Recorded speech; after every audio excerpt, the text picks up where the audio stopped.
L'alcool dans ma vie a été un problème. J'ai entrepris de devenir un sommelier plus inclusif. C'est pas forcément des jus de fruits, des sodas, du thé. Et voici l'eau de praliné de graines de courge torréfiées, montée au bouillon d'éliantis.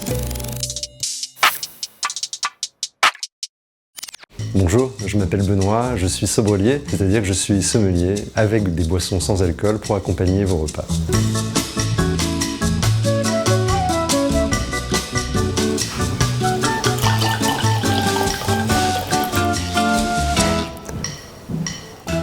Au nez, c'est assez bluffant. On a les marqueurs aromatiques des deux cépages, le Viognier, le Sauvignon.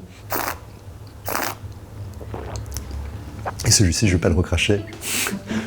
Un vin désalcoolisé, c'est un vin normal, donc du raisin fermenté, fermentation alcoolique qui est menée à son terme, et après un processus de désalcoolisation selon différentes techniques, mais tout ça en laboratoire. On n'a peut-être pas encore autant de diversité que chez un caviste qui vend de l'alcool. Je l'espère, de tout cœur, qu'un jour on arrivera à en parler avec les mêmes lettres de noblesse. Et actuellement, je travaille dans un restaurant autour de boissons sans alcool que je fais de façon à accompagner les plats qui sortent de la cuisine avec lesquels je travaille. Comme beaucoup de gens, j'ai commencé à boire tôt à l'adolescence et très rapidement, l'alcool dans ma vie a été un problème. Avec une consommation démesurée, quotidienne, j'ai pris la décision, donc il y a un peu plus d'1 an, de m'en sortir, tout en faisant le métier de sommelier que j'ai exercé en plein alcoolisme pendant un peu plus de 10 ans et me suis donc autoproclamé sommelier. C'est pas forcément des jus de fruits saturés de sucre, c'est pas forcément des sodas, du thé. Il y a vraiment un travail de cuisine possible. C'est notre petit labo de création de boissons avec toutes les matières sèches, tous les produits secs pour pouvoir commencer les recettes. Tous les jours, lorsque j'arrive au restaurant, je fais un tour en cuisine, vais à la rencontre des chefs.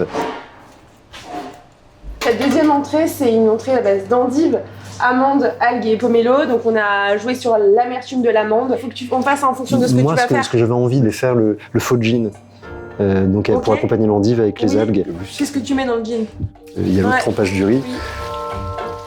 Okay. Après, je récupère aussi un petit peu de poire pour récupérer la pectine pour pouvoir apporter encore un peu plus de rondeur. En infusant à la vapeur différents types de botaniques, mettre une pointe de piment afin de porter un peu plus loin les aromatiques de la boisson et apporter ce coup de chaud que l'alcool nous procure.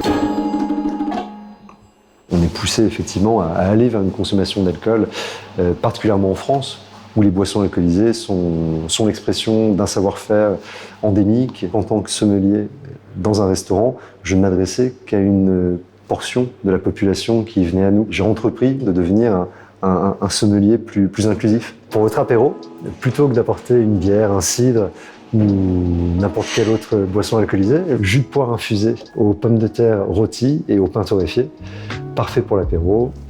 Je suis convaincu que les boissons non alcoolisées peuvent être une vraie alternative puisqu'elles peuvent offrir autant de complexité, autant de plaisir. Et je crois que le plaisir, c'est l'axe sur lequel il faut se concentrer.